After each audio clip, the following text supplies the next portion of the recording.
और अगले सीन में हमें राकेश दिखाया जाता है जो गुरु के घर आया होता है और उसके आयशा के पंखों के साथ खेल रहा होता है यार। और तभी वो गुरु उसे मारने के लिए उठता है और उसे मारता भी है। और तभी राकेश एक्टिंग कर रहा होता है कि मेरी जान छोड़ दो, प्लीज मुझे माफ कर दो। और अगले मिनट हंसने लगता है और तभी उसे कहता है कि तू भी चाहता था ना कि मैं आयशा की तरह अपनी जिंदगी की भीख मांगू, प्लीज मुझे मत मारो, आई एम प्रेग्नेंट। तभी फिर से हंसने लगता है तो उसे तो डबल गुस्सा आ जाता है कि मेरी आयशा पर हंसेगा, ये ले तू।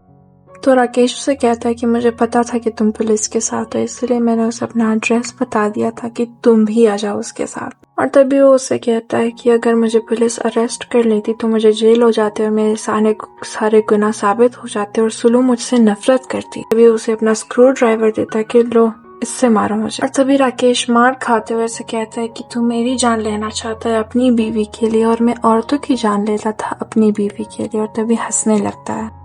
और तभी ये राकेश को फेंक ही रहा होता है उसी जगह से जहाँ से आयशा गिरी थी। और तभी फोन आ जाता है और तभी राकेश की बीवी के चिल्लाने की आवाज आती है कि तुम लोग कौन हो, यहाँ क्या कर रहे हो। और तभी उसका जो बॉस होता है उसे कहता है कि राकेश ने तेरी बीवी को मारा था ना, मैं उसकी बीवी को मारता हूँ। और तभी राकेश गुरु को स्क्रू ड्राइवर से उसके पैर पर मार देता है और चलता है फोन ढूंढने, क्योंकि उसे अपनी सुलू को बचाना है। और तभी वो फोन पर चिल्लाने ही लगता है कि छोड़ मेरी बीवी को छोड़। और तभी गन की शॉट की आवाज़ आती है क्योंकि उसकी बीवी को उसने मार दिया होता है। तभी उसका बॉस उसे कहता है कि इसके बेटे को मैं नहीं तुम आकर मारोगे। तभी राकेश को तो गुस्सा ही आने लगता है कि तूने मारा मेरी सुलू को। और तभी उसे स्क्रू ड्राइवर से मार देता है और दोनों बिल्डिंग से नीचे गिर जाते हैं। बट द ट्विस्ट, ये लोग मरते नहीं है।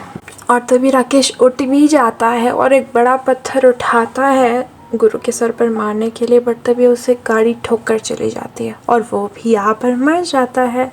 भी गुरु राकेश के घर आ जाता है और उसे बंदूक दी जाती है क्योंकि वो उससे बोला जाता है कि तुम उसके छोटे बेटे को मारो। तभी उसके हाथ में बंदूक होती है और वो बेड के नीचे देखता है तो उसे आयशा की बातें याद आने लगती है कि उसको बस जरूरत है किसी के हाथ की, किसी के सहारे की।